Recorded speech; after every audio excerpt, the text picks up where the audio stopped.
Alors, aujourd'hui, je vais vous parler, je me suis dit que pour la Saint-Valentin, ça serait sympathique de faire un thème sur les émotions et sur, dans les organisations. Donc, vraiment, moi, ce sur quoi je travaille, c'est sur la gestion des organisations, la gestion éthique des entreprises. Mais depuis les 2 dernières années, je suis allée chercher une autre corde à mon arc. J'ai fait un post-doctorat en neuroéthique. Je vais vous expliquer un petit peu plus qu'est-ce que c'est la neuroéthique, qu'est-ce que ça mange en hiver, parce que ce n'est pas nécessairement évident. C'est un sujet de recherche assez récent. Donc, je vais vous parler de ça et pour en venir à mes intérêts de recherche principaux, qui sont le rôle des émotions et le rôle de l'empathie dans la gestion et dans la gestion éthique des organisations. Alors, je vais vous parler de neuroéthique, comme je vous disais, un peu sur une évolution du management. Pourquoi on parle davantage d'empathie en gestion? Donc, de cette idée de management empathique que je propose, que j'aimerais qu'il prenne racine davantage et que je me propose de davantage étudier.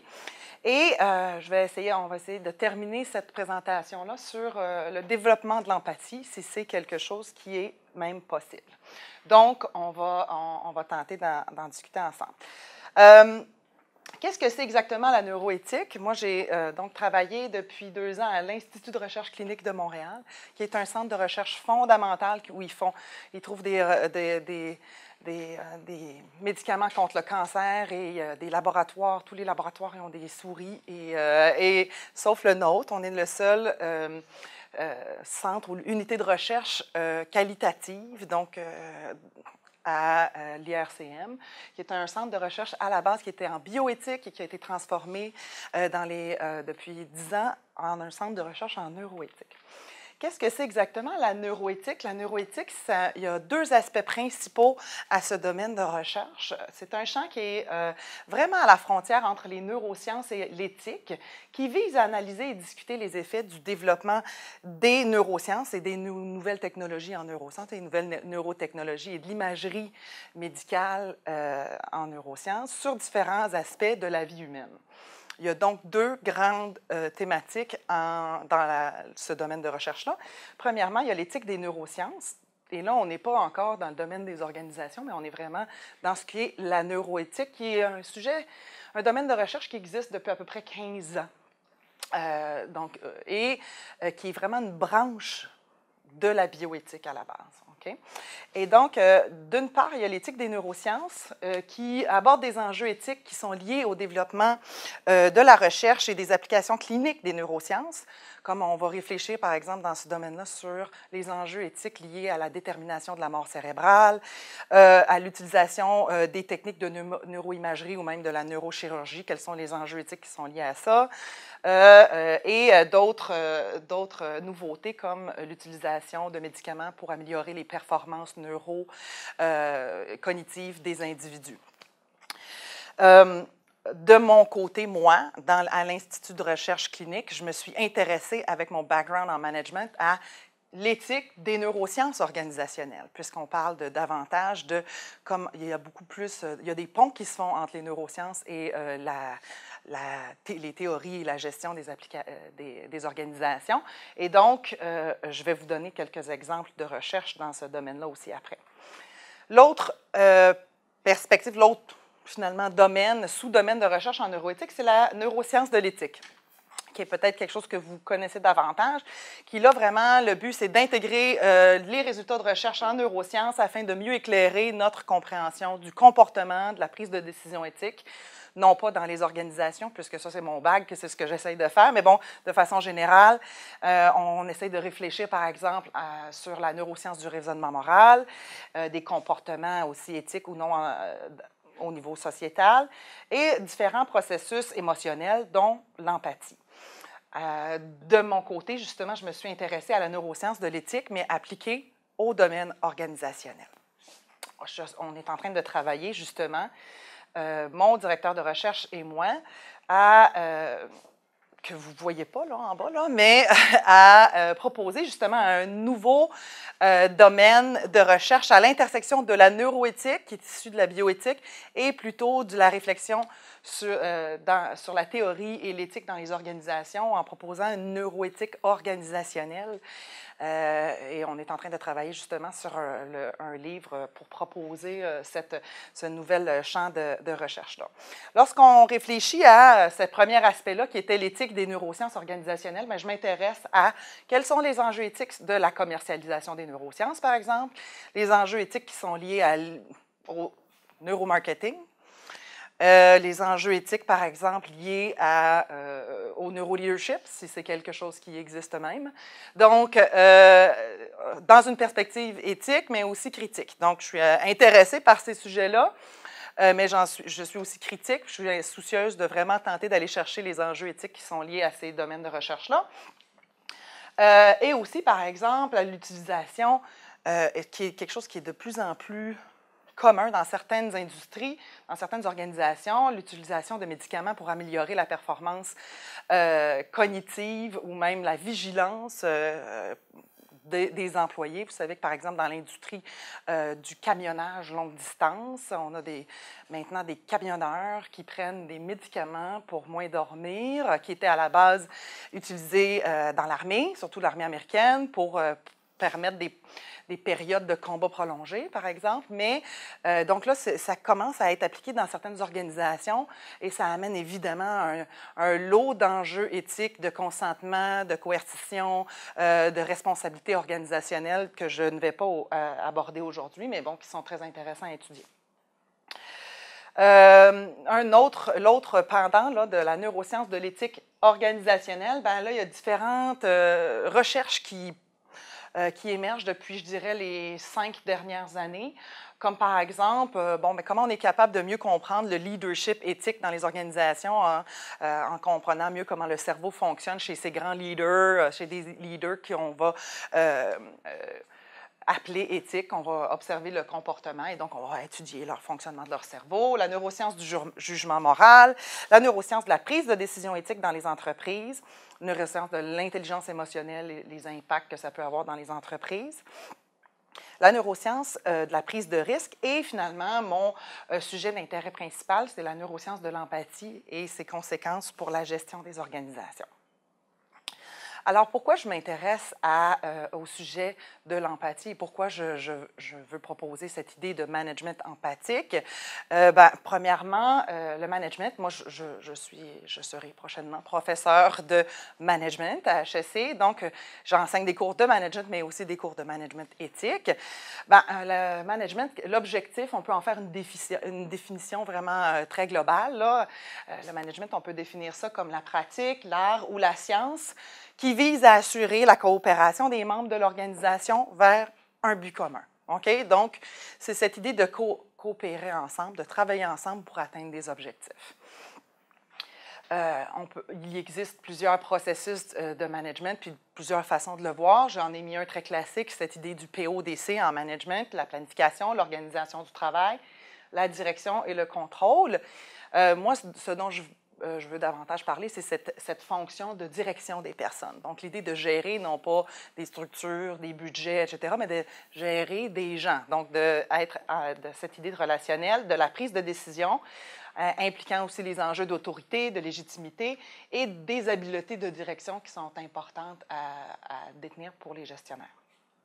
Le management et sa fonction de direction ont beaucoup évolué dans les 100 dernières années. Hein. On est passé d'un modèle de gestionnaire plus autoritaire avec des relations, avec une hiérarchie très présente dans les organisations, avec une prise de décision très rationnelle. D'ailleurs, même c'était il y a 100 quelques années l'émergence des théories très scientifiques en management où on pensait qu'on était capable de complètement décortiquer la gestion des entreprises de façon extrêmement scientifique, donc l'organisation scientifique du travail, et dans un objectif vraiment d'améliorer l'efficacité des entreprises. Cette fonction de direction est passée de cette idée qu'il fallait commander les gens à cette idée qu'il fallait peut-être maintenant davantage inspirer les gens à travailler avec nous, avec l'apparition de cette idée qui existe maintenant du leadership dans les organisations et pas juste du commandement, mais qu'on inspire les gens à travailler ensemble avec différents types de leadership, qui peut être peut-être un leadership charismatique. On parle maintenant de différents types de leadership authentique et qui sont davantage basés sur le caractère des individus et aussi qui reposent sur des valeurs. Vous savez, il en existe vraiment plusieurs types de gestionnaires. Des gestionnaires, je vous en ai mis toutes sortes, là, des inspirants, des moins inspirants. Vous ferez la répartition comme vous voulez. Il y en a un qui est caché, là, qui est même devenu président des États-Unis. Donc, avec toutes ces formes de gestion, tous ces gens-là ont une vision très différente de ce que c'est que diriger des organisations, diriger des personnes, avec des gens qui ont une vision beaucoup plus de commandement, donc d'imposer son autorité, puis de donner des ordres dans les organisations versus des leaders plus charismatiques, avec l'apparition, plutôt dans les années 70, de grands leaders, dans les années 80 aussi, avec par exemple Steve Jobs, est un exemple qu'on cite tout le temps.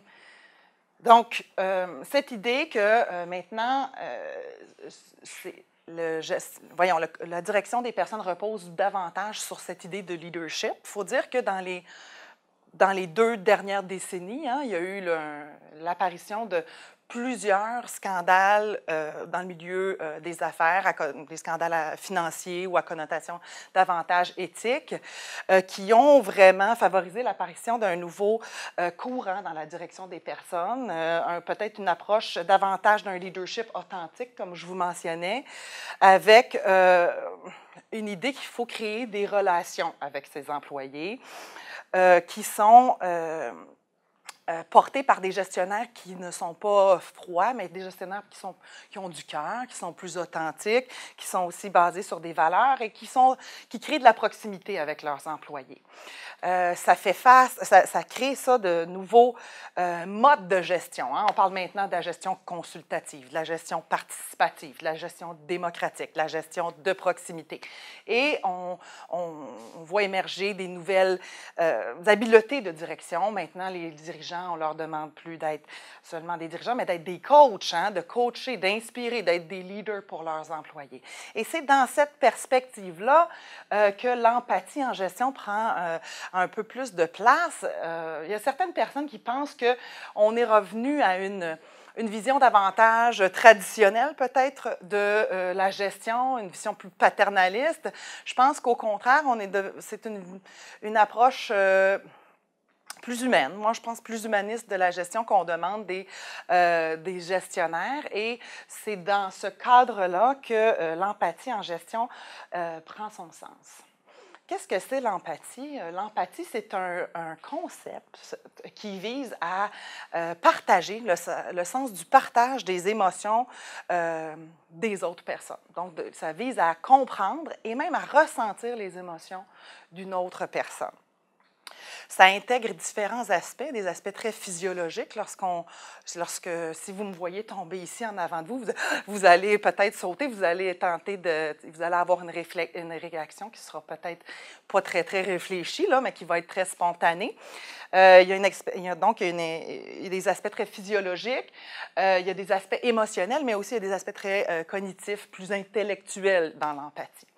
Il y a 2 grandes formes de l'empathie qui ont été davantage confirmées par les récentes recherches en neurosciences, et c'est l'aspect plus émotionnelle de l'empathie et une empathie qui serait plus cognitive. Je vous ai mis 2 photos pour vous illustrer un petit peu la différence dans ces types d'empathie-là.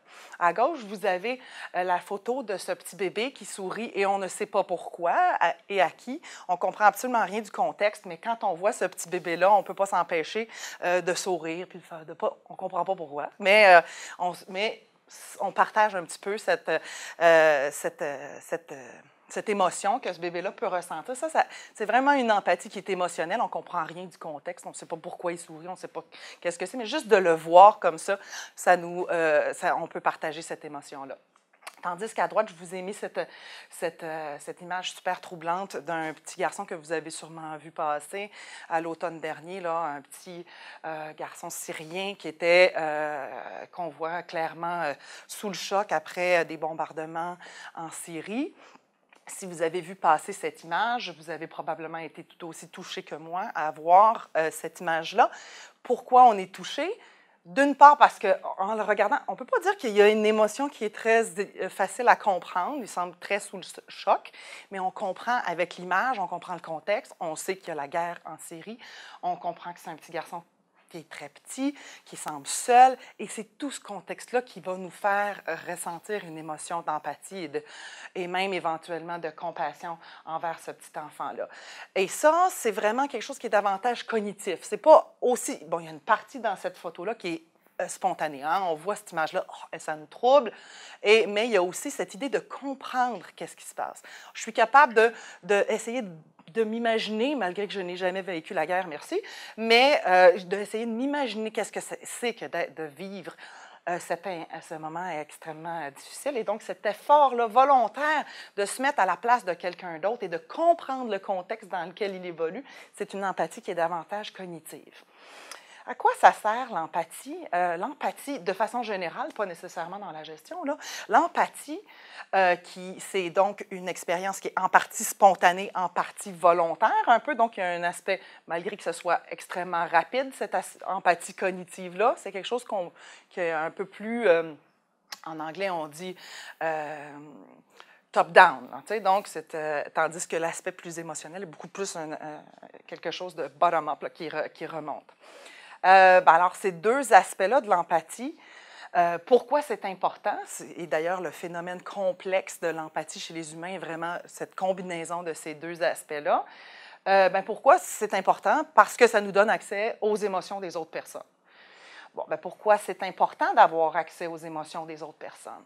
Premièrement, parce que les émotions sont un aspect essentiel de la prise de décision éthique. On sait que dans la vie, lorsqu'on obtient les émotions des autres personnes à travers des processus empathiques, dans un contexte, je ne vous parle pas nécessairement dans un contexte organisationnel ou d'affaires, mais dans un contexte général, ces émotions-là, elles agissent comme une intuition.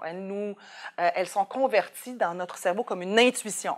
Ces émotions-là nous aident à comprendre la situation, à comprendre ce qui se passe là, à apprécier et analyser une situation qui peut être complexe. Et aussi, on sait maintenant, avec les récentes recherches, il y a des recherches qui sont faites depuis des centaines d'années chez les gens qui souffrent de lésions cérébrales, mais là, on l'a vu depuis davantage les 20 dernières années de l'imagerie, hein, que vous avez sûrement vu, de l'imagerie fonctionnelle,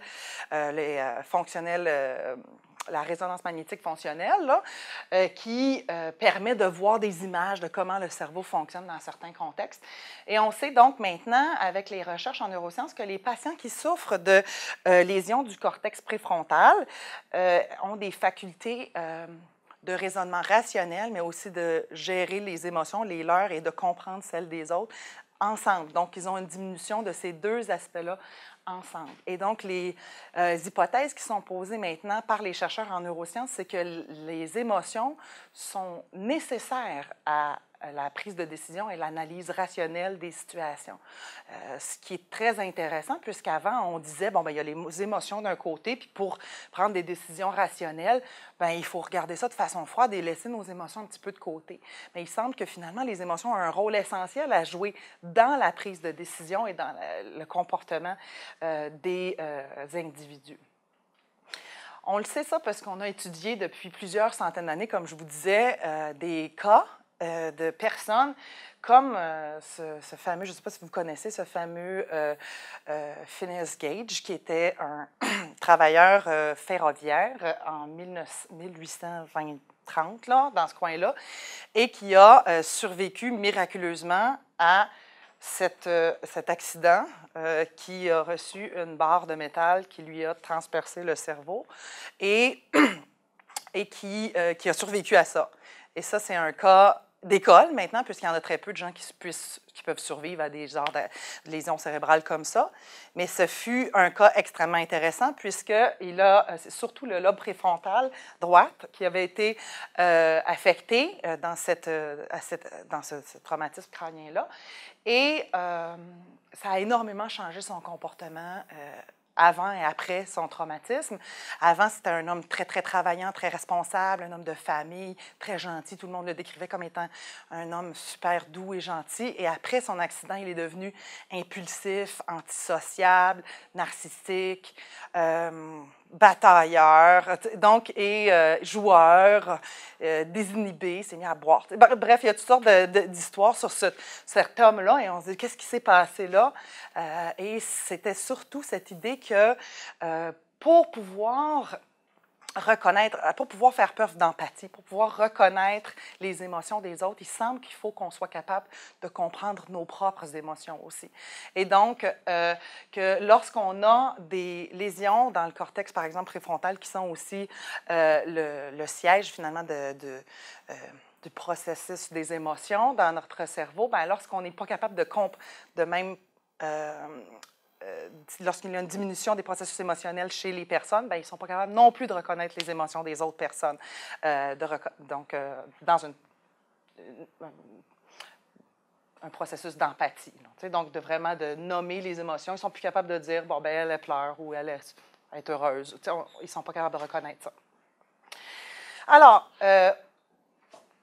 pourquoi on se soucie tant d'empathie? Pourquoi on en parle ces dernières années? Puisqu'on en parle davantage. Là, on en parle davantage puisque c'est un objet de recherche beaucoup plus important en neurosciences, mais on en parle davantage aussi dans les sciences humaines parce qu'on pense que l'empathie, ça motive le comportement prosocial. Donc, lorsque les gens font preuve d'empathie, émotionnelle et cognitive, les deux ensemble, ça motive ce qui s'appelle en anglais le empathic concern et que certains autres chercheurs appellent la sympathie. Et c'est la sympathie qui va nous pousser à tenter d'aider une autre personne. Donc, ça devient finalement un motivateur de comportement altruiste et donc une compétence importante, relationnelle, d'être capable d'entrer en relation avec les personnes. C'est aussi ces facteurs-là qui inhibitent, donc qui inhibent l'agression, l'impulsivité, etc. Comportement agressif. Et selon certains chercheurs, c'est vraiment cette idée d'être capable d'empathie et de sympathie envers les personnes, c'est ce qui vraiment est à la base de cette idée, par exemple, du care-based ethics. Okay? Donc, l'éthique que je pourrais traduire de la bienveillance. Okay? Alors, l'empathie, OK, on comprend que c'est important pour être capable d'interagir avec les personnes. Et pourquoi c'est important dans les organisations? C'est c'est vraiment mon objectif de recherche depuis les 2 dernières années. Ça a été, premièrement, donc d'étudier ce phénomène de l'empathie de façon générale et l'influence dans la gestion éthique des organisations. J'ai utilisé vraiment une méthode de recherche qualitative. Premièrement, vraiment une analyse critique et interprétative de la littérature en neurosciences. Donc, je me suis farci neurosciences rapido pour comprendre le fonctionnement du cerveau et aussi comprendre toute la littérature sur la neuroscience de l'empathie. Est-ce que ça éclaire maintenant qu'est-ce qu'on sait de la gestion dans les organisations, des théories des organisations, des pratiques organisationnelles? Comment ça peut apporter un nouvel éclairage?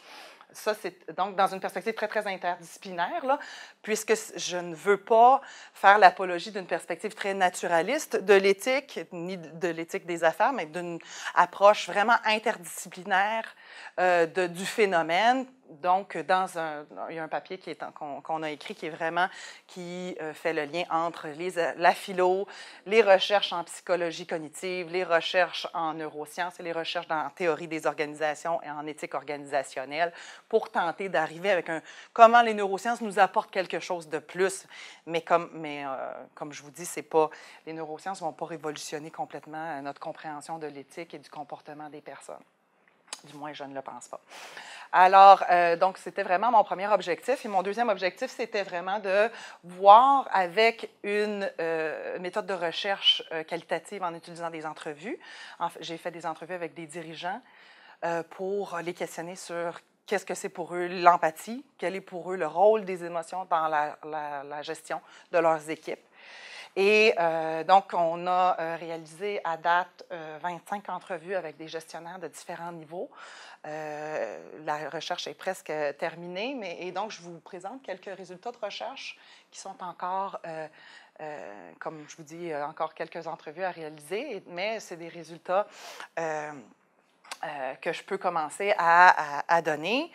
Premièrement, il existe 2 contributions importantes de l'empathie en gestion et en gestion éthique des organisations, d'un aspect, d'une part, pour le gestionnaire, mais aussi pour notre entreprise de façon générale, ou notre organisation de façon globale. Donc, au niveau individuel, pour le gestionnaire, l'empathie dans sa gestion lui permet une prise de décision plus éclairée dans un contexte de complexité. Vous savez que gérer des organisations, c'est quelque chose d'assez complexe. Gérer des équipes. J'ai fait des entrevues avec des gestionnaires qui géraient des équipes de 200 employés en supervision directe avec une portée de commandement incroyable, donc, ou avec des petites équipes de 3 personnes. Mais ce qui est clair, c'est que gérer les relations humaines, prendre des décisions, tous les gestionnaires que j'ai eus en entrevue m'ont dit que c'était complexe et qu'en plus, avec des pressions de performance de l'organisation, des marchés qui changent, etc., des crises qui peuvent arriver à l'extérieur de leur entreprise, bien, tout ça, ça crée une grande complexité dans les organisations et que l'information émotionnelle qui est obtenue par ce processus d'empathie, bien, leur permet, d'une part, de comprendre qu'il y a un dilemme moral. Là, les gens me disent, bien là, ça m'a fait comprendre qu'il y avait quelque chose qui se passait de plus que ce que je pensais au début. Tu sais, quand j'ai compris comment elle se sentait, cette femme-là, quand je l'ai compris qu'elle était triste, qu'elle était anxieuse, j'ai vu qu'elle était tellement anxieuse, mon équipe, etc., par des processus d'empathie, j'ai compris qu'il y avait peut-être un enjeu que je n'avais pas saisi au départ et qui m'a permis d'approfondir finalement et de réfléchir davantage sur les enjeux éthiques. Et ça m'a donné comme un signal, là. Ça leur permet aussi, justement, d'avoir une compréhension un petit peu plus subtile d'une situation que juste d'analyser les faits froidement, mais bien d'avoir une compréhension, les gens parfois me disent, plus chaude, là, plus humaine de ce qui se passe vraiment dans mon équipe ou dans mon organisation. Ça les aide, et ça ici davantage d'une perspective très cognitive de l'empathie, ça les aide à évaluer les conséquences de leurs décisions. En ayant cette idée d'empathie cognitive, alors je suis capable d'essayer d'imaginer par un processus tantôt je disais de perspective taking, là, de tenter de se mettre à la place de quelqu'un d'autre. Je suis capable d'imaginer si je prends telle décision. Des fois, ce sont peut-être un peu loin, là, les gens qui vont être impactés par ma décision. Mais par le processus, justement, d'empathie cognitive, je suis capable de mieux comprendre les conséquences de mes décisions pour les personnes, pour des parties prenantes et parfois des parties prenantes éloignées.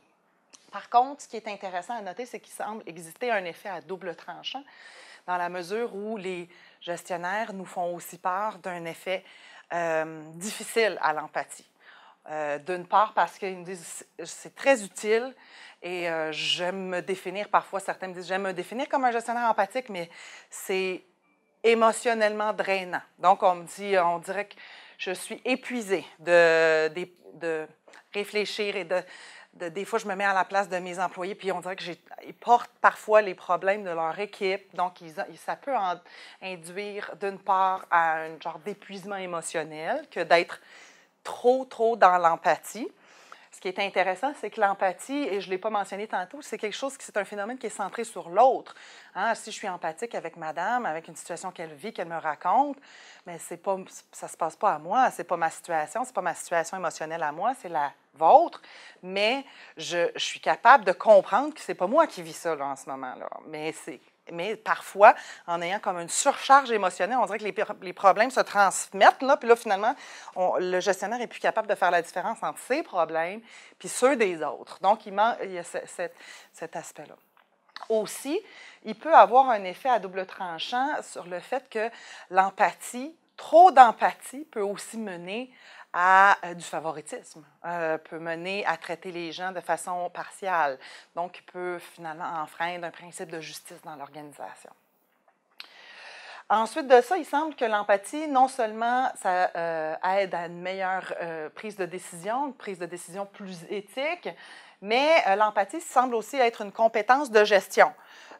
Les gestionnaires nous disent, ben, mes équipes, ils travaillent bien mieux si j'ai une connexion avec eux. Mes employés, plus ils sentent qu'ils sont connectés, qu'il y a des relations entre les gestionnaires et les employés, des relations empathiques, ben, ils veulent collaborer.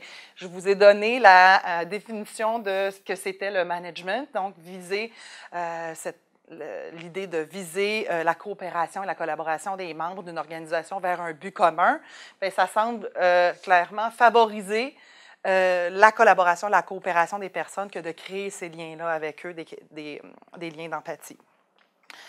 Donc, ça permet de créer une relation positive entre le gestionnaire et ses employés et cette relation-là semble bénéfique à plusieurs égards.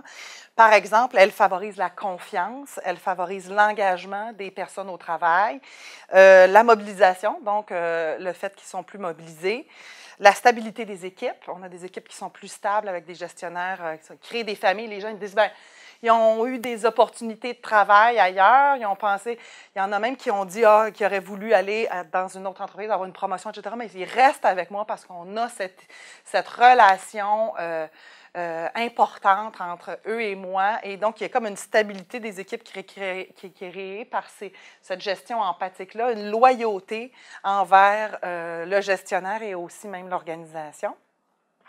Il y a une plus grande satisfaction au travail. Et même, ce qui est assez surprenant, surprenant parce que moi, ça m'a surpris, ça favorise la progression de carrière des gestionnaires. On me dit, ce qui a été un thème qui est beaucoup émergé dans mes entrevues, c'est que des gestionnaires plafonnent parce qu'ils manquent de compétences émotionnelles et qu'ils manquent d'empathie parfois avec leurs employés. Et que d'autres gestionnaires plus empathiques arrivent davantage à progresser dans l'organisation.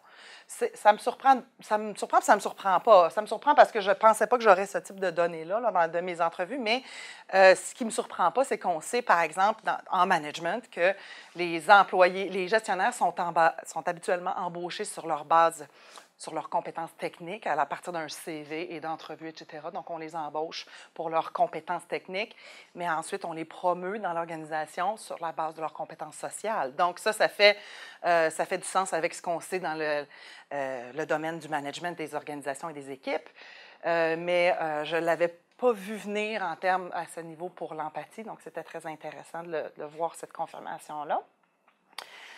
Au niveau des organisations de façon plus large, l'empathie semble favoriser l'engagement moral envers les parties prenantes. Je vous en ai glissé un mot.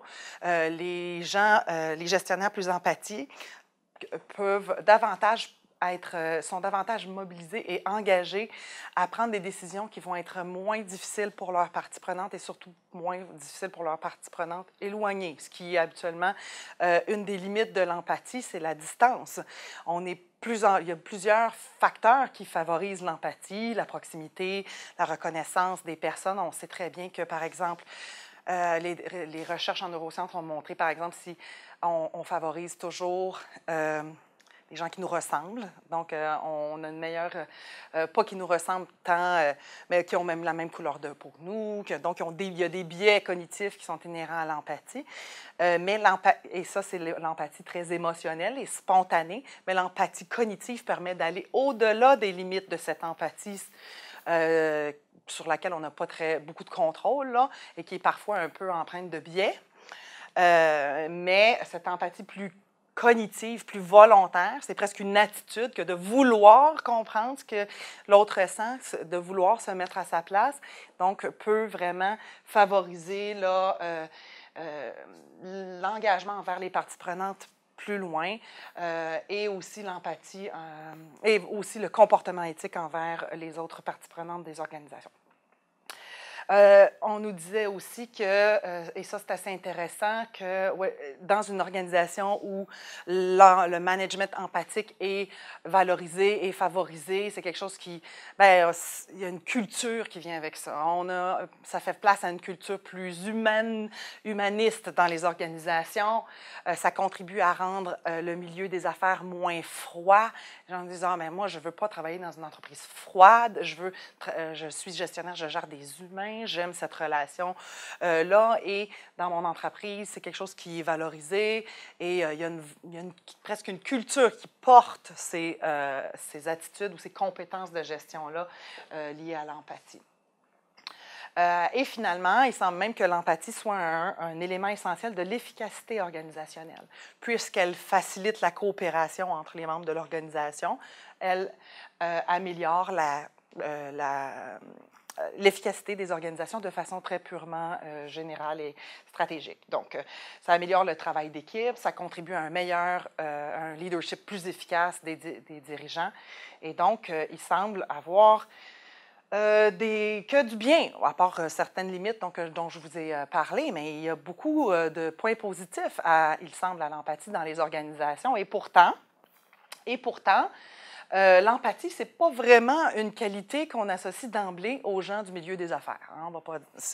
Au contraire, les gens du milieu des affaires sont souvent présentés dans la littérature ou dans les films comme étant des gens égocentriques, narcissiques, centrés sur eux-mêmes, manipulateurs, menteurs. Hein. Des fois, on a comme ce stéréotype des gens du milieu des affaires. En plus, l'empathie, c'est une qualité qui est dévaluée par les étudiants en affaires. Donc, lorsqu'on leur demande des étudiants d'MBA, c'est une recherche qui a été menée assez récemment, lorsqu'on leur demande de s'exprimer, de classifier, je crois que c'était une vingtaine de qualités importantes d'un leader, d'un bon leader, et l'empathie faisait partie de ces 20 choix-là, l'empathie arrive bon dernier. Et les employés, les étudiants de MBA le voient comme pas une qualité essentielle d'un bon leader. C'est assez intéressant parce que là, moi, je viens de faire des entrevues avec des leaders, je viens de regarder toute la littérature sur ce domaine-là, puis on me dit que il n'y a rien, il y a quasiment juste du bon, là, et ça devrait être fantastique, ça favorise beaucoup d'aspects dans les organisations, et pourtant, dans la société en général, mais même les étudiants eux-mêmes, ne voient pas ça comme étant une qualité essentielle pour les dirigeants. En plus, l'empathie, ce n'est pas vraiment une compétence ou une qualité qui est très valorisée ou enseignée dans les écoles de commerce. Il y a certaines recherches qui ont été faites d'ailleurs chez des étudiants au niveau du baccalauréat en administration des affaires et qui ont montré qu'entre leur entrée dans leurs études d'administration et la sortie, il y a une diminution quand même significative du niveau d'empathie des étudiants en business. C'est un phénomène qui est déjà connu, surtout en médecine, où il y a un phénomène qui est semblable dans la 3e année des étudiants de médecine, où il y a une diminution très importante du niveau d'empathie des étudiants. Donc, l'empathie, ce n'est pas quelque chose qu'on associe aux gens d'affaires, les étudiants ne le voient pas de façon très, très positive et ce n'est pas très, très enseigné dans nos écoles de commerce. Sur la base de ce constat-là et donc des résultats de ma recherche plus qualitative, là, moi, je me propose, et je n'ai pas de résultats plus après ça, je me propose de continuer à fouiller ce sujet, ce phénomène de l'empathie en gestion, parce que j'ai été assez intriguée de ce gap, cette différence entre la perception des gens qui sont dans le milieu des affaires, donc qui sont vraiment des gestionnaires, et la perception des étudiants et même de la société qu'on en a, et aussi du rôle des écoles de commerce. Donc, un programme de recherche que je veux entreprendre à HEC prochainement, c'est vraiment d'explorer le rôle les rôles et les perceptions du management empathique, et en m'attardant spécifiquement sur la place de l'empathie dans l'éducation à la gestion. Je ne sais pas qu'est-ce qu'il y en est ici à l'université. Peut-être, Lise, tu peux plus me dire à l'Université Laval, si les étudiants qui sont en commerce, est-ce qu'ils ont des cours obligatoires d'éthique? À la faculté d'administration, oui, il y a un cours en éthique. Ici, on regarde les autres domaines comme relations industrielles. Il y a aussi un cours d'éthique C'est des cours qui sont optionnels ou obligatoires? C'est ça. Ben, c'est pas mal ça chez nous aussi, là.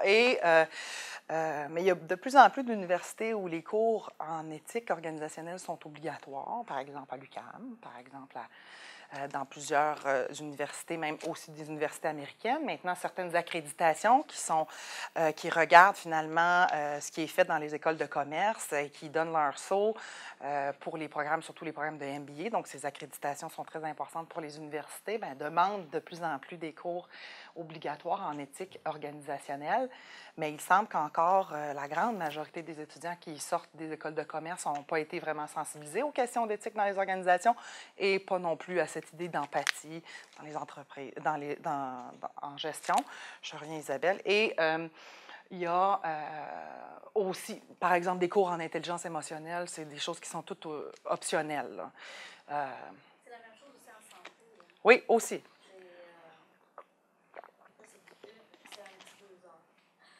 Il y a eu à un moment donné un cours à HEC de MBA en éthique qui était obligatoire que j'ai enseigné pendant quelques années et ce fut une expérience assez intéressante puisque là, j'avais dans ma classe des étudiants qui n'étaient pas intéressés par mon sujet.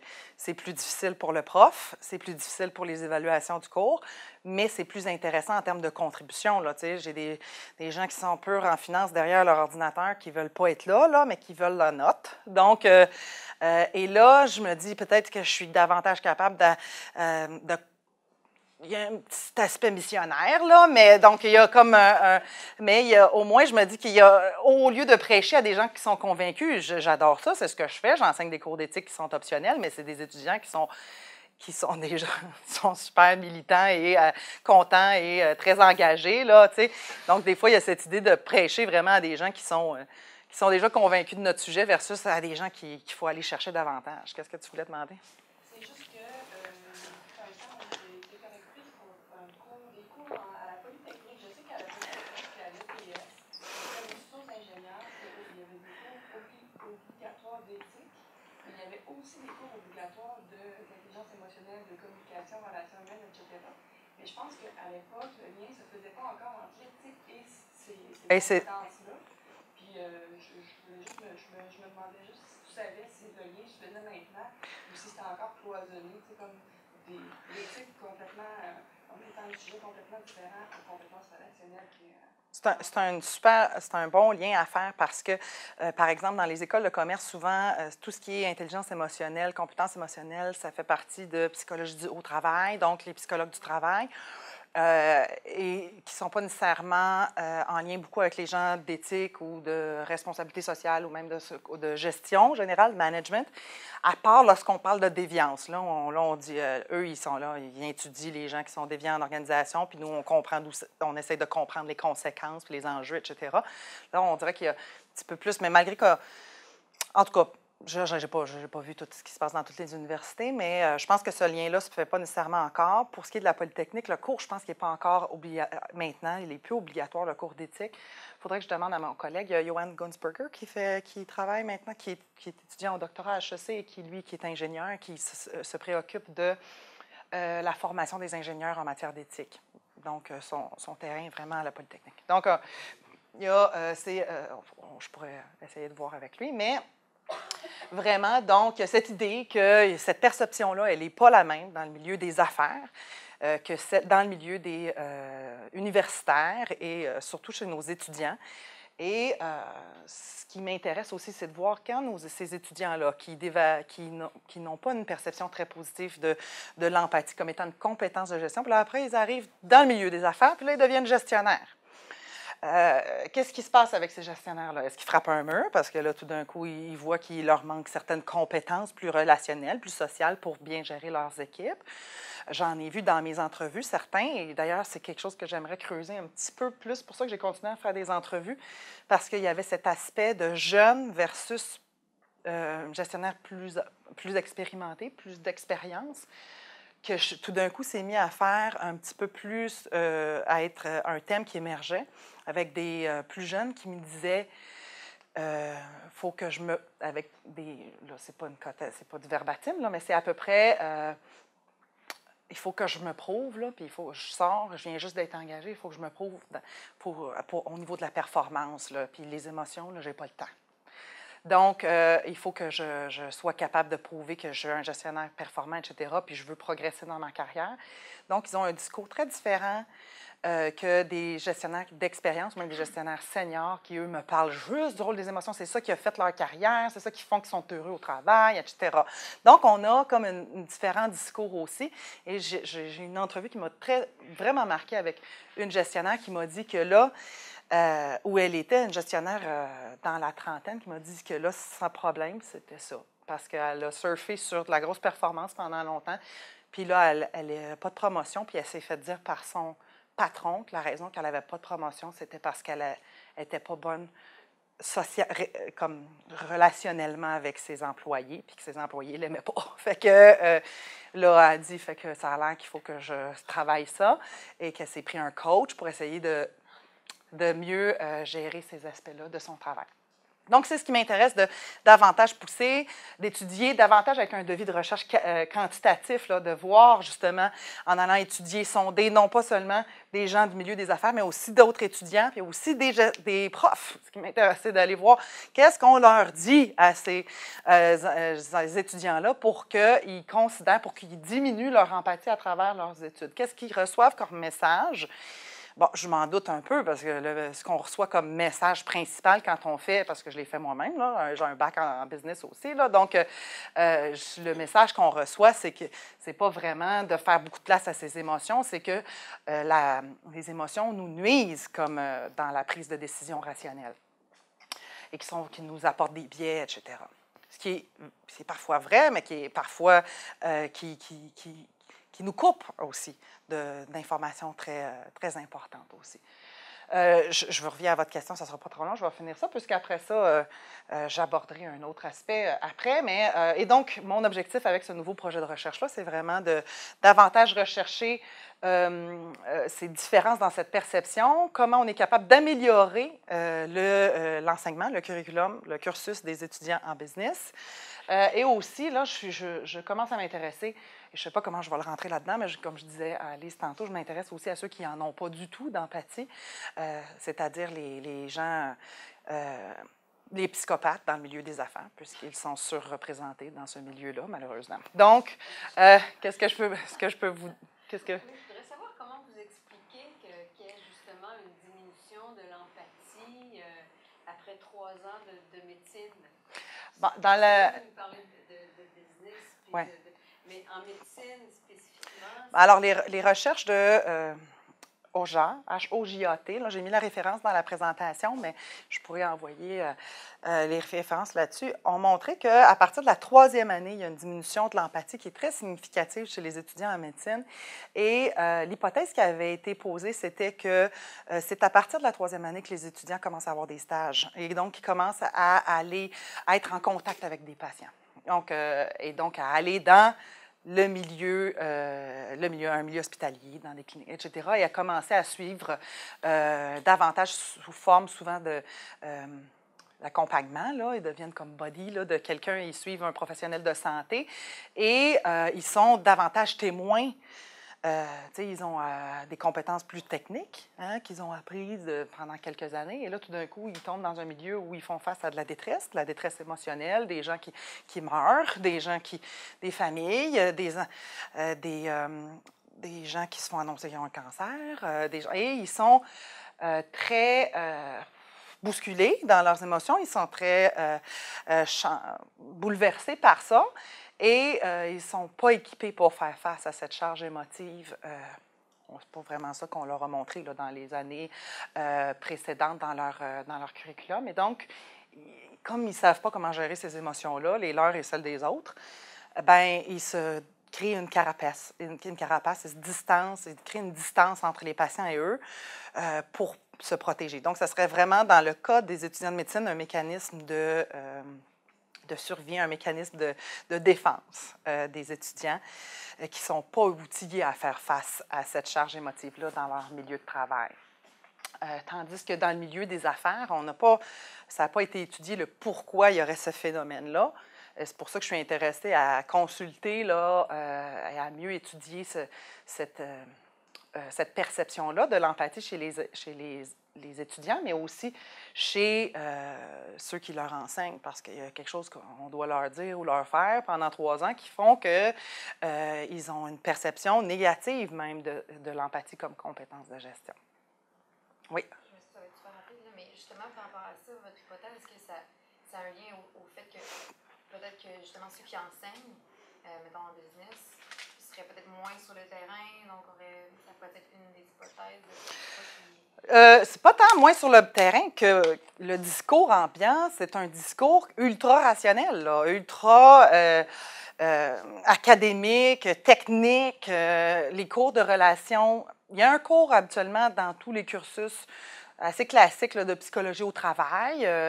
Par contre, les cours qui sont en intelligence émotionnelle, les cours d'éthique, c'est toujours c'est toujours habituellement optionnel. Et les étudiants, et donc le discours ambiant, c'est pas très une approche humaniste de la gestion. Là. Un étudiant qui fait un parcours de finance, là, il n'en entend pas beaucoup parler de gestion humaniste. Là. Il voit juste du technique, puis des ratios, puis des solutions extrêmement rationnelles. Lui, il a une perspective très rationnelle que de c'est quoi être en finance. Puis souvent, si tu deviens trader à la bourse, peut-être que ça va bien aller pour toi, mais si tu deviens gestionnaire d'équipe, d'une équipe de traders, peut-être que ça va moins bien aller pour ton travail qui va devenir un travail de gestion vraiment relationnel. Et je pense que ça fait partie de l'équation. Je pense aussi que c'est drôle parce que je discutais l'autre fois avec des gens de la direction du MBA, puis le discours qui reçoivent beaucoup, même au MBA, ils ont tous les aspects très, très techniques de la gestion. Puis à la fin du programme, ils ont des aspects plus soft, hein, plus justement humains. Là, puis là, tout d'un coup, ils font comme... Ça fait 2 ans que tu me dis ça, puis là, tu me dis comme une chose et son contraire à la fin. Je ne comprends pas. Donc, ils ont de la misère à situer comment leurs apprentissages techniques et plus académiques fit dans une relation. On fit dans cette idée qu'on est dans des organisations qui sont faites d'humains et non pas de chiffres. Donc, il y a cette idée-là. Là, justement, je suis assez intéressée à voir comment on est capable de faire un cours préalable au MBA avec un cours final. Donc, d'essayer d'encadrer les étudiants des MBA pour leur montrer finalement mieux contextualiser leurs apprentissages entre le début de l'entrée, par exemple, au MBA, mais je pense que ça pourrait être fait aussi au niveau du bac. Il y a aussi différentes interventions qui semblent avoir été testées pour tenter de corriger, par exemple, en médecine, ce phénomène-là. Là, il y a des gens qui ils ont administré ou ils ont donné une intervention, un cours, une formation en intelligence émotionnelle à une cohorte d'étudiants. Et ça a beaucoup diminué...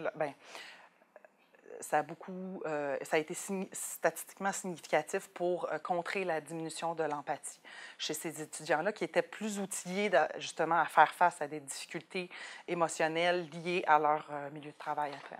Donc, tu sais, il y a des choses qui pourraient être testées. Là, ça fait partie des choses qui m'intéressent à développer là, dans les prochaines années. Justement, peut-être, parce que ma question était plus à propos du fait que vous avez soulevé l'idée que peut-être que les enseignants vraiment, il envoyait un message qui n'était pas le bon, mais là, dans ces cas, je comprends que le cursus n'est pas orienté vers ça, qui est plus comme technique. Ouais. Mais les enseignants, à ce moment-là, d'où vient la problématique?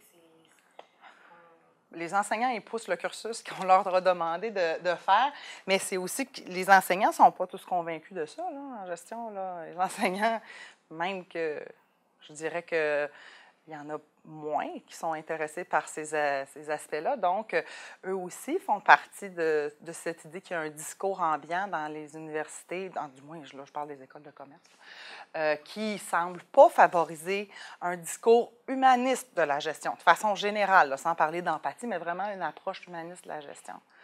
Et c'est pas... tu sais, ça a aussi un effet sur la perception qu'on a du milieu des affaires, là, quand... Moi, je raconte souvent cette anecdote-là, que moi, je suis la seule de mon milieu, de mes amis, qui est allée en business, là, puis toutes mes amies qui étudiaient soit médecine, soit philo, soit d'autres choses, là, tu sais, puis ils disaient « Ah, toi, t'en vas en business. » Tu sais, là, j'étais comme vendue d'avance au capitalisme sauvage. Puis là, je disais, mais pourquoi? Puis, c'est pas ça, je crois pas là-dedans. Mais il y a comme cette idée d'emblée là, qu'on adhère à des valeurs tout de suite en s'en allant, en faisant des études en affaires. Et pourtant, les entreprises, les petites et les grosses entreprises sont remplies d'employés qui ne sont pas là pour manipuler, tricher, faire des affaires. Là, c'est la grosse majorité des personnes dans les organisations, ils veulent faire un bon travail, être heureux au travail, puis faire leur objectif, c'est pas un objectif qui est négatif. Là, donc, c'est tout ça. Là. Il y a des perceptions qui sont à changer aussi, mais qui ne sont pas trop loin de ce qui est valorisé peut-être dans ces écoles-là, puis les valeurs qui sont liées à tout ça. Donc, c'est à étudier, là. J'en reste sur la base d'hypothèses. Par contre, on sait que peut-être il y a moyen de favoriser justement l'empathie en gestion. Je vous ai mis une pilule, parce que je me suis dit, si on pouvait donner une pilule, je vous ai parlé de pilules qui nous aidaient peut-être à moins dormir. Ce serait fantastique si on était capable d'avoir des pilules qui nous aidaient à être plus empathiques. Mais non, ce n'est pas aussi simple que ça. Longtemps, on a pensé qu'on ne pouvait pas apprendre l'empathie, que ça ne s'enseignait pas, qu'une fois que les enfants passaient l'âge de raison, 7-10 ans, là, les gens, il n'y avait plus grand-chose à faire et que c'était comme quelque chose de coulé dans le béton. J'espère que c'est pas vrai, parce que j'en ai 3 enfants, puis ils ont plus que 7-10 ans. C'est quelque chose qu'on apprend toujours, là. Essayer d'apprendre.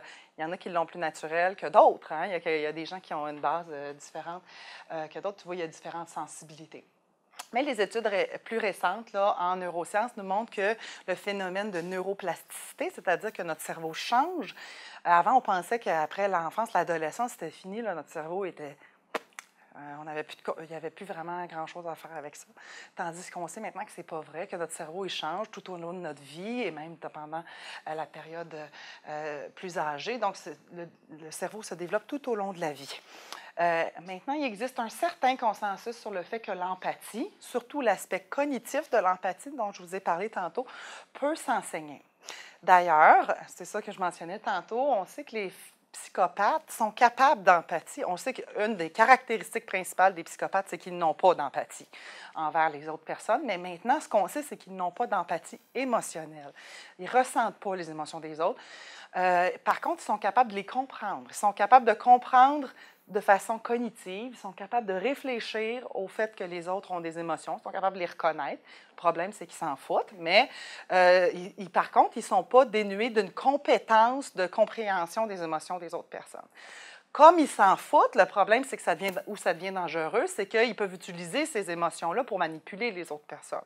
Donc, utiliser les émotions des autres pour arriver à leur propre objectif personnel. Et c'est ce qu'on voit parfois arriver dans le milieu des organisations, où je vous disais, dans le milieu des organisations, à peu près sont doublement représentés dans le milieu des affaires, les psychopathes. On a comme une perspective très Dexter, là, des psychopathes, là, où on pense que c'est tous des tueurs en série, là, mais pourtant, c'est pas le cas. Là, hein? Donc, il y a des psychopathes soft qui sont très fonctionnels dans les organisations et qui, d'ailleurs, qui sont très performants parce qu'ils arrivent à comprendre les enjeux politiques, les enjeux sociaux d'une façon froide, mais sans en être touchés. Ça fait qu'ils sont comme... Malheureusement, ils font des dégâts dans les organisations puisque leur aspect manipulateur, exploiteur, menteur peut faire des dégâts très importants sur une culture organisationnelle, sur les personnes qu'ils côtoient. Mais tout ça pour dire qu'ils en sont capables et on peut même les aider à essayer d'utiliser ça de façon plus positive apparemment. Mais comment on fait ça pour développer l'empathie? Bien, ça, il y a des gens qui réfléchissent là-dessus, des chercheurs qui réfléchissent là-dessus depuis très longtemps. Hein. Depuis Adam Smith, David Hume parlait déjà de comment on était capable de développer davantage des compétences émotionnelles chez les gens. Plus récemment, on a par exemple Martha Nussbaum à l'Université de Chicago qui pense qu'on peut favoriser le développement empathique des personnes à travers les arts. Donc, selon elle, en étant davantage exposé à l'art, principalement la littérature, on peut développer davantage des compétences empathiques et c'est pas trop compliqué à croire, puisque je ne sais pas si ici dans la salle, vous lisez des romans, n'importe quoi, mais des romans de la fiction, etc. Mais en lisant, par exemple, la littérature, on se met à la place des autres. Hein? On vit quelque chose dans l'espace d'un roman qui nous arrivera probablement jamais, ou des fois peut-être, ou qui est proche d'une situation qu'on a vécue. Et donc, on arrive à se projeter, à comprendre mieux, parce que là, il y a des mots là, qui nous l'expliquent, à comprendre mieux comment quelqu'un se sent dans une situation comme ça. Et donc, ça favorise à développer justement une compétence de perspective taking, d'être capable de prendre, de comprendre, de se mettre à la place de quelqu'un d'autre, de se mettre dans les souliers d'une autre personne. Donc, certains chercheurs nous disent que c'est à travers les apprentissages expérientiels qu'on est capable de mieux développer l'empathie. Des apprentissages expérientiels, on en utilise déjà en classe, probablement, que vous le faites aussi ici, c'est fait ici aussi à l'Université Laval. Moi, j'essaie de favoriser mes étudiants, je leur montre des films, je leur fais réfléchir, on fait des débats, etc. Donc, on vit des expériences, mais je pense qu'on est capable de tourner ces expériences-là, de les amener à un autre niveau pour leur faire vivre vraiment eux-mêmes des expériences, non pas seulement du milieu des affaires, parce que dans le milieu des affaires, on a vraiment la tendance à se centrer, peut-être à se regarder et à être autosuffisant, là, mais de vraiment sortir les étudiants de leur zone de confort humaine là, et à tenter de leur faire vivre des choses qu'ils n'ont jamais vécues pour tenter de stimuler justement ces compétences-là. Ça aussi, ça fait partie des choses qui m'intéressent énormément à développer sur la base peut-être des recherches, de cette recherche des apprentissages que j'aurais fait sur la recherche que je veux entreprendre prochainement.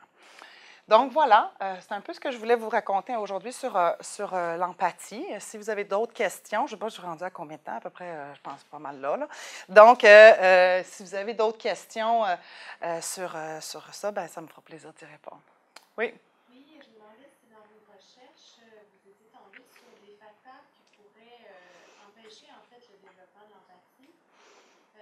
Tantôt, là, déjà avec les étudiants en médecine, vous aviez évoqué oui. l'explication, je trouvais ça intéressant.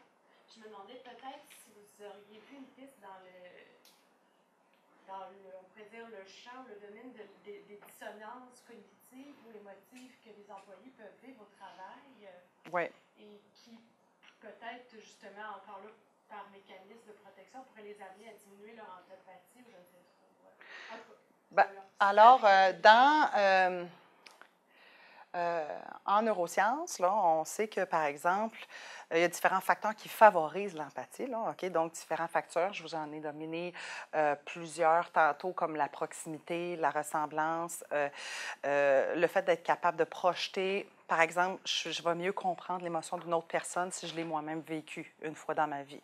On le sait, si par exemple, j'ai vécu un deuil, peut-être que je vais mieux comprendre le deuil d'une autre personne si j'ai vécu la maladie, etc. Donc, il y a des aspects qui favorisent ça. Et donc, probablement que ce qui défavorise ça, c'est justement le fait... donc, il y a des gens qui disent, juste par expérience de vie, on développe l'empathie parce qu'on vit des choses.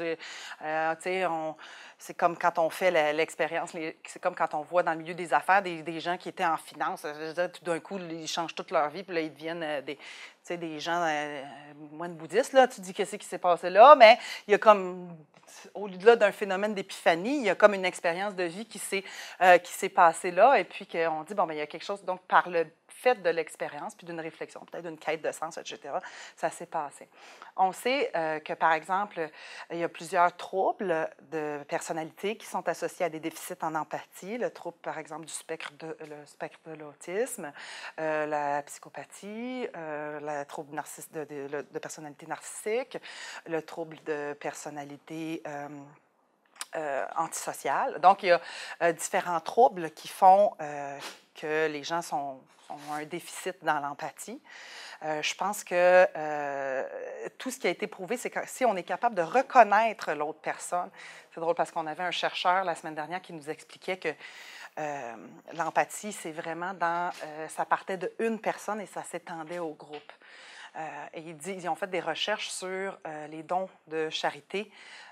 Quand on leur disait, on met les gens dans des situations expérimentales où on leur dit, est-ce que vous pourriez sauver, alors une expérience, et on met la photo pas de photo. Là, au début, ils disent combien vous pourriez donner pour sauver la vie d'un enfant. Ils ont un budget, là, en tout cas. Puis pour sauver la vie d'un enfant qui est malade ou versus sauver un groupe, si vous aviez à donner à une organisation de charité ou de la recherche pour le cancer ou une maladie rare, est-ce que vous donneriez pour sauver un enfant ou pour sauver un groupe d'enfants? Tout le monde dit bien pour sauver un groupe d'enfants parce que de façon utilitariste, c'est assez rapide quand on fait le calcul. Là. Mais dès qu'on met la photo du un enfant, ils sauvent tout le un enfant versus un groupe d'enfants parce que là, on est capable de se projeter. Puis en plus, cet enfant-là, puis là, il nous dit s'il est cute, s'il a les yeux bleus, s'il y a comme tout au niveau des caractéristiques de l'enfant, il faut que ce soit une fille, il faut que ce soit, ils sont capables de pointer sur tout ce qui fait qu'on est de plus en plus empathique, puis l'humain a tendance à vraiment favoriser ces aspects-là en vraiment focusant sur différentes caractéristiques. Je pense que les enfants qui ont été très peu exposés, il y a beaucoup de l'apprentissage. Hein? On reproduit aussi des modèles que nos parents dans l'éducation de ce qu'on reçoit. Là, c'est sûr, certains qui on vit dans un milieu fermé, qui a déjà des biais, des stéréotypes qui sont favorisés dans la famille, etc., mais on a une diminution de l'empathie assez rapide. Pourtant, il y a un aspect inné de l'empathie chez les humains, et certains singes aussi. C'est quelque chose qui se développe automatiquement chez les enfants, une fois qu'ils ont compris que taper et mordre, ça leur servait plus ou moins. Là ils comprennent, par la socialisation avec les autres enfants, ils comprennent et ils ont cette empathie-là qui est assez naturelle, mais qui peut être biaisée très rapidement par des comportements qui sont acquis au sein de leur milieu de garde, au sein de leur école, au sein de leur famille. Donc, il y a toute cette idée que l'empathie est une partie innée, mais une partie sociale. Donc, ça peut peut-être répondre en partie à votre question. Oui? J'essaie de construire ma question, mais j'ai de la difficulté. OK. En fait, j'essaie de voir, quand on parle justement d'essayer de développer davantage l'empathie, c'est comme à la fois une question et un commentaire. Je me dis peut-être aussi que d'axer davantage sur l'expression justement de l'empathie cognitive, oui, davantage que l'empathie tout court, en ce sens que je pensais à ce que vous disiez, vos entrevues qualitatives, il y en a un moment donné, justement, par empathie, s'épuise. C'est l'épuisement qui s'en vient, puis toutes les quêtes, alors que justement, l'empathie, je dirais plus cognitive, vient comme en quelque sorte préserver l'épuisement de l'empathie très naturelle de certaines personnes oui, qui se font happer par les problèmes des autres. Donc, oui, est-ce que justement, comme pour contrer un peu le tabou des émotions puis le tabou de l'empathie, d'utiliser systématiquement le principe de l'empathie cognitive, si on ne va pas réussir à rejoindre un peu tout le monde, ceux qui, par exemple, se coupent de leur émotion parce qu'ils gobent trop, bien, ils se coupent de l'empathie tout court, tandis qu'en leur enseignant le concept d'empathie cognitive, bien, il y a comme un équilibre qui se crée. Comprenez-vous ce que je veux dire? Je comprends ce que vous voulez dire, et aussi, je pense qu'il y a un aspect marketing dans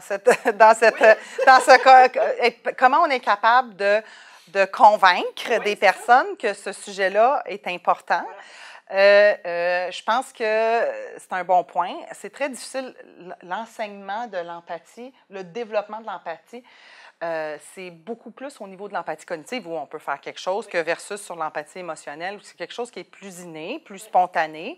Il y a des gens qui ont une plus grande sensibilité émotionnelle que d'autres. Il y a des gens qui ressentent toutes les émotions beaucoup plus que d'autres. Il semble qu'il faut être bon avec ses propres émotions pour être capable de reconnaître celles des autres aussi. Donc, ça va ensemble, ces deux phénomènes-là. Par contre, l'aspect donc plus cognitif, c'est sûr qu'en lui attribuant cette label plus cognitif, il peut compétitionner ou du moins devenir complémentaire davantage dans le langage, dans une façon plus convaincante à une perspective rationnelle. Surtout qu'on a compris dans les recherches que les émotions font partie de la rationalité. Donc, cette idée pure kantienne que la prise de décision éthique ou que la moralité est vraiment dans une prise de décision dénuée d'émotions, très rationnelle et analytique, c'est pas ce qu'on voit vraiment dans la recherche maintenant. On voit que les émotions émotions ont une part beaucoup plus grande jouent un rôle dans la prise de décision rationnelle. Et donc, quand on a des gens qui ont de la difficulté après des lésions cérébrales ou même d'autres types de troubles dégénératifs, quand ils ont une perte de compétences cognitives de prise de décision rationnelle, ils ont aussi une perte de compétences liées au processus émotionnel. Donc, ces deux choses-là sont interreliées. Il y a encore de la recherche à faire dans ce sens-là, mais je pense que oui, il y a une idée de dire si on est capable d'enseigner l'empathie cognitive en étant capable d'éviter la manipulation, en étant capable d'éviter le dark side là, de l'empathie qui existe, hein, qui est là. On ne peut pas dire, par contre, qu'il est plus présent que son inverse. Là, hein? On ne peut pas dire qu'il est... C'est plutôt un manque d'empathie qu'on voit davantage dans les organisations que des gens qui ont tellement trop d'empathie. Ben, par contre, ça doit faire partie du phénomène du burn-out, là, ça doit faire partie de ça. Il n'y a pas énormément de données, là, mais sauf qu'il y a quand même un lien qui est facile à faire, là, je pense. En quelque part, il y a quand même il y a une espèce d'enseignement classique aussi pour faire la différence entre l'empathie et la sympathie. Oui. Hein? Donc, tu sais, c'est comme si un peu l'empathie cognitive était une espèce de juste milieu, parce qu'être juste sympathique, c'est pas aidant. Il y a des gens, justement, qui vont dire, moi, je suis quelqu'un de très, très, très sympathique, oui. donc ça me préserve d'eux et je suis capable d'eux, mais c'est pas vrai, parce oui. qu'ils sont sympathiques juste dans leur comportement, mais ils ne ressentent pas. Donc, d'amener oui. le sympathique à de l'empathie cognitive, oui. c'est déjà un plus. Bien, tous ces phénomènes-là sont en même temps interreliés et en même temps distincts. Tu sais, la sympathie, d'ailleurs, tu sais, l'empathie et la sympathie, là, il y a déjà pas mal de guerres dans le milieu académique là, sur distinguer ces phénomènes-là. Là, il y a quand même je dirais, un pas pire consensus sur les faits qu'il existe l'empathie émotionnelle, il existe l'empathie cognitive et il existe cet autre aspect de l'empathie qui est l'aspect motivationnel, dont je vous ai parlé, qui s'appelle empathic concern. Donc, cette idée de, je ne sais pas comment le traduire, là, de empathic concern, mais souvent, les gens vont utiliser soit ce terme-là ou la sympathie. Mais dans la sympathie, comme elle était perçue, quand on lit Adam Smith, par exemple, ou même David Hume, ils utilisent le mot sympathie comme on utilise maintenant le mot empathie. Donc, c'est quelque chose qui a évolué là, dans le langage. Mais la sympathie est vraiment davantage un aspect qui est plus proche du comportement. La sympathie motive davantage le comportement, ou le empathic concern va avoir une plus grande signification statistique sur la motivation des comportements altruistes. Parce qu'on peut en rester juste à être empathique, faire comme « c'est pas drôle, qu'est-ce que tu vis? » Puis, tu sais, mais pas faire grand-chose avec ça. Là. Donc, il y a comme ces différents phénomènes-là aussi. Là. Oui. Voilà. Oui. Je m'excuse juste comme manquer un petit peu. Vous avez dit que, dans le fond, l'aspect cognitif venait plus apporter comme des comportements, des actions par rapport à notre empathie. C'est ça? Non, l'aspect cognitif, en fait, le phénomène de l'empathie là, complexe chez les humains est vraiment comme un assemblage de l'empathie émotionnelle et cognitive. On a tous ces deux compétences-là ou ces deux processus-là qui jouent un peu en même temps dans notre cerveau lorsqu'on a un phénomène d'empathie, à part les psychopathes qui n'ont pas d'empathie émotionnelle, mais qui sont capables d'émotifs vraiment cognitifs, et d'autres personnes qui souffrent de troubles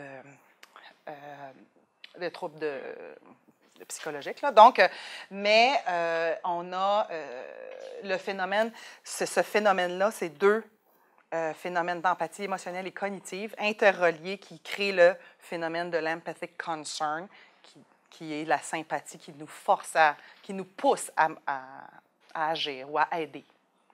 Parce qu'on pourrait en rester seulement à l'empathie, mais l'empathie est très liée à la sympathie, mettons, si je l'utilise comme ça, et la sympathie est très, très liée au comportement. Donc, si on en reste juste à vous donner des significations très statistiques là, de ce qui a été fait en recherche. Donc, lorsqu'elle fait place à la sympathie, l'empathie motive le comportement éthique. C'est comme ça qu'on pourrait le dire. Oui. Juste un court commentaire, je ne veux pas en rajouter trop, mais j'ai lu récemment un article, c'était sur Aeon Magazine, sur Internet, là, un magazine virtuel. Il rajoutait la catégorie aussi compassion. Oui. Donc, leur définition de la compassion ressemblait à ta définition, en fait, de l'empathie cognitive. donc il disait que c'était davantage, je dirais, il faut que la personne ait une motivation ou une intention de développer soit la compassion ou une empathie cognitive. Déjà, la compassion est beaucoup plus active que le phénomène empathique, là. La compassion est plus proche de l'action et plus proche de la sympathie que de l'empathie. Tu sais, on peut compatir aussi sans rien faire, par contre. Tu sais, donc, mais bon, c'est des phénomènes, tu sais, il y a d'autres phénomènes qui sont périphériques, comme la emotion contagion, le fait de la contagion émotionnelle. Quand je vous ai montré le premier bébé, on est proche aussi de la contagion émotionnelle, c'est-à-dire que j'essayais d'illustrer la sympathie, là, mais voyons, l'empathie émotionnelle par là, mais il y a des phénomènes qui sont connexes où des fois on peut se mettre à rire juste parce qu'il y a quelqu'un qui rit, là, sans vraiment comprendre, qui n'est pas de l'empathie, mais qui est plutôt une contagion des émotions, qui est un autre phénomène qui existe, qui est périphérique, là. Mais il y a beaucoup ces aspects de tenter de comprendre et de mieux définir ces phénomènes-là qui sont interreliés, mais qui sont en même temps différents. La contagion émotionnelle serait peut-être davantage liée au phénomène des neurones miroirs. Je ne sais pas si vous avez lu un peu plus sur ça. Si vous connaissez, il y aurait des... Donc, on est plutôt dans des effets mimiques, là, d'imitation, moins spontanés, là, mais bon, ça serait davantage ces neurones-là qui seraient actifs là, dans ce phénomène-là. Voilà.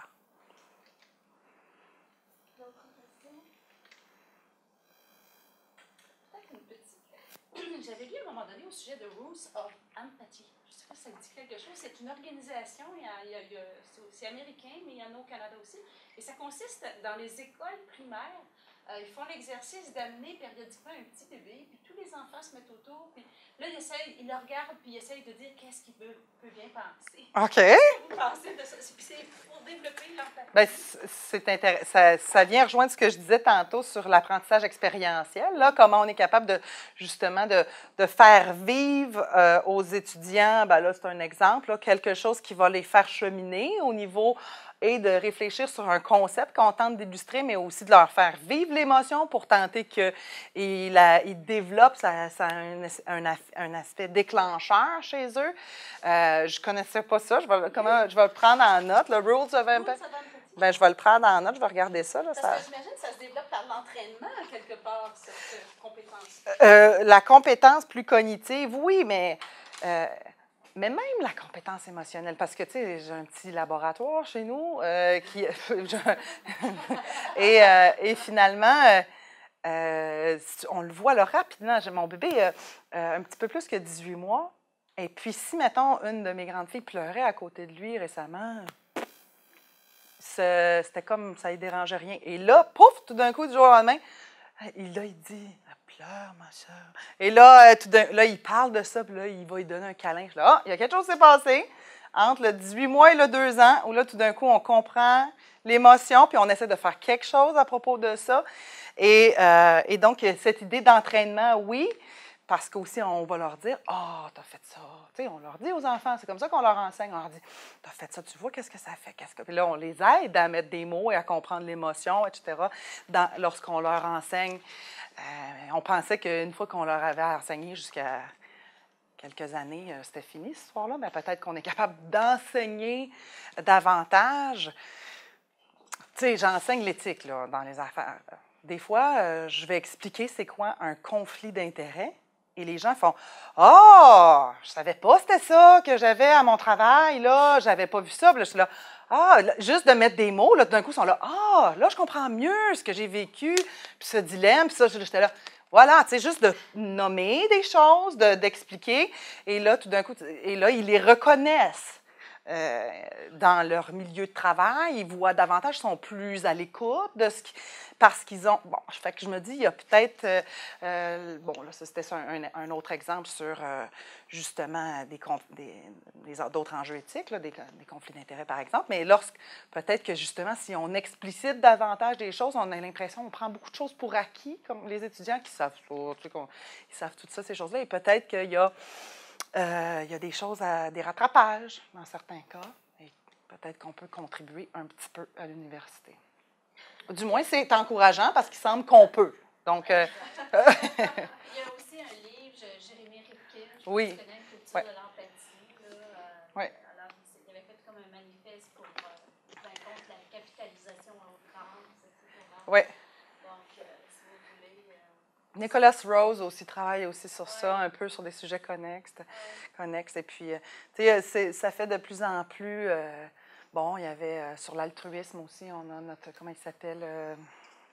Le moine bouddhiste qui parle beaucoup. Mathieu Ricard. Tu sais, donc, on a... Tu sais, c'est des sujets qui sont davantage... dans l'air du temps. Je pense que ça répond à peut-être une quête, ça répond à quelque chose là où certaines personnes sont rendues à justement une recherche sur le caractère, puis nos valeurs, puis ce qu'on veut être dans le milieu des affaires, mais aussi dans la vie en général. Bien, je pense que ça répond à cette réflexion-là. Merci beaucoup. Merci, ça me fait plaisir.